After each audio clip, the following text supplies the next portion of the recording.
everybody. Welcome to another week's edition of The Eyes of Texas. It was in September of 1858 that the Butterfield Overland Stagecoach departed St. Louis, Missouri in a flurry of excitement. It was bound for the West Coast. John Butterfield had been hired by the government to deliver mail to San Francisco, California. The deal was he had to get the mail from St. Louis to San Francisco in 25 days or less, and that's an almost unbelievable task for the 1850s. But Butterfield surprised everybody. He not only delivered the mail on time, he delivered passengers as well, and he made it with a day to spare.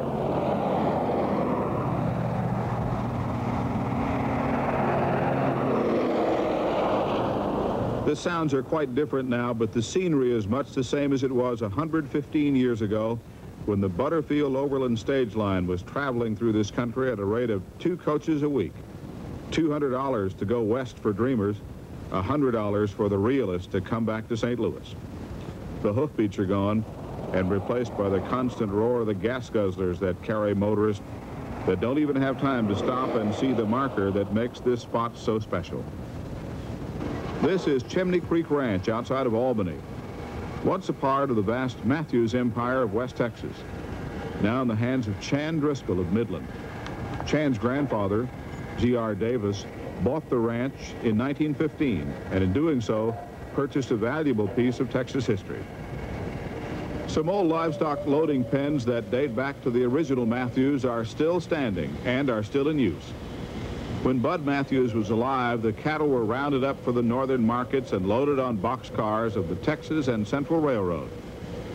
Today, trucks have replaced the railroad, but the pens, known by haulers as the Bud Matthews Switch, are still holding cattle at market time. Chimney Creek Ranch also houses Smith Station, one of many rest stops on the Butterfield route.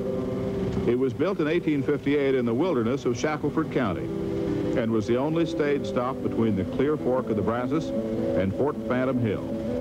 It got its name from the family that ran it. The Smiths offered meals, fresh horse teams, and even overnight accommodations for weary travelers. Smith Station was managed for 3 years until the outbreak of the Civil War ended the Butterfield mail run. Chimney Creek Ranch is a working ranch today with its oil and its cattle, but Chan Driscoll clings to the past. She remembers playing under the giant pecan tree as a child and staying in the 100-year-old ranch house. Some of her fondest memories, then and now, have been recorded right here. That is my peace on earth. That's where I can go and get away from it all.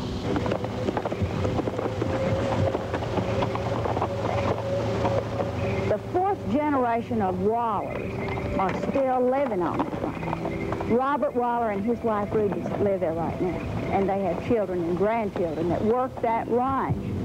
It is so busy with roundups, with feeding those cattle, taking care of those animals. Night and day, it's a 24-hour-a-day job.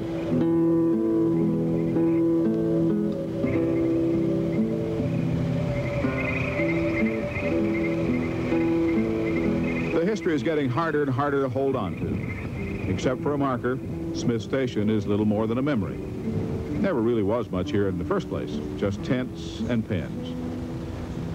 But there was a stone chimney to mark the station. It was next to a creek bed, and that's how Chimney Creek got its name. Some of the stones from the chimney are scattered around now and are guarded by the cowboys. One story has it that the rest of the stones were sold by a family during the Depression and ended up being used as a foundation for part of State Highway 351. That may or may not be true, but Chan Driscoll's family has managed to hold on to the land and keep it intact.